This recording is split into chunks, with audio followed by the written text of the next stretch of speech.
Chapter 17, Fog Day. Ben's gaze traveled up a pair of hairy legs and up a hairy torso and came to rest on a pair of brown eyes. The eyes themselves were not hairy, but they were surrounded by hair. The Sasquatch was wedged tight beneath the table. It looked at Ben. It blinked. Ben's heart nearly stopped beating. He was face to face with a living, breathing Bigfoot, a creature that was supposed to exist only in stories. It looked half ape, half caveman. Its brown fur was thick and matted with sticks and leaves. Its feet were so big they could easily fit into clown shoes.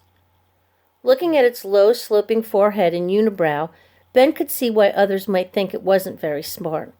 He stiffened, expecting it to growl or show its teeth, but instead it held out a smooth brown palm and grunted. It wanted something. Then Ben remembered the warning from Dr. Wu's guidebook about not asking a Sasquatch questions. His heart pounding like a kettle drum, he cautiously reached out and handed the Sasquatch his vanilla pudding cup. He snatched the cup and with two quick sweeps of its tongue licked it clean. Just like Dr. Wu had written in her guidebook, the creature seemed to love sweet things. "I can't find it anywhere. How can a 400-pound Sasquatch disappear?" Pearl asked as she knelt next to Ben. "What you looking at? Oh, wow!" Pushing aside some empty butterscotch pudding cups, Pearl squeezed beneath the old man's chair and Maybelle's chair to get a better look. Then she reached out and touched the Sasquatch's leg. It didn't seem to mind. Ben couldn't believe she touched it. Was that courage or curiosity?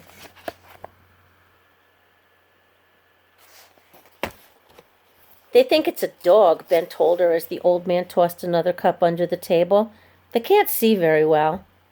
"A dog?" Pearl smiled. "That's so funny." She laughed.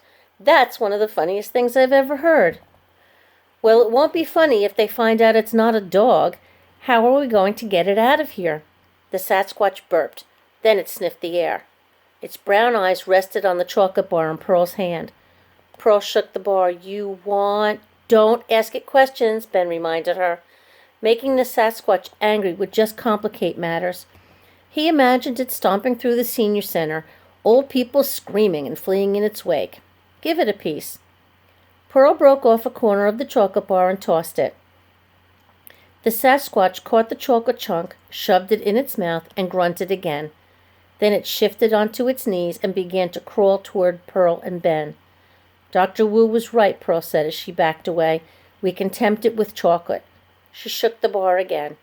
"Here, Sasquatchy, Sasquatchy." The creature crawled out from under the table. As it squeezed its enormous body between the two chairs, Maybelle's fell over backward. Her sensible shoes stuck up in the air. Ben scrambled to his feet and tried to upright Maybelle, but she was too heavy for him to lift. Pearl moved quickly, waving the chocolate bar as she led the way between tables of seniors who were busy chatting and eating pudding. As the Sasquatch crawled after Pearl, it knocked the seniors over like bowling pins. Chairs toppled, pudding cups and spoons flew, as did eyeglasses, hair pieces, and a pair of dentures. "Whoa! Help! Whoopsie-daisy!" "Ben," his grandfather called from across the room, "what's going on over there? Is that a dog? Oy vey, who let a dog in here?" "Sorry," Ben told Maybelle, though she didn't seem to mind being upside down. She'd found another pudding cup and was enjoying its creamy goodness. Ben wove around the flailing arms and legs, trying to catch up to Pearl and the Sasquatch.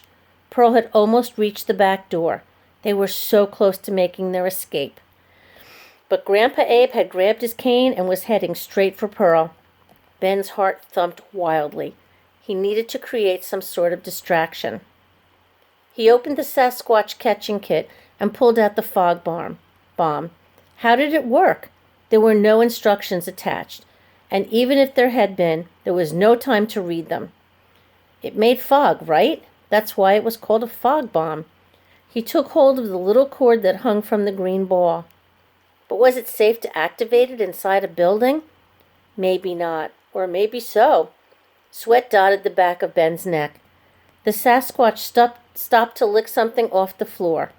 Pearl jumped up and down, madly waving the chocolate bar. Grandpa Abe was getting closer and closer.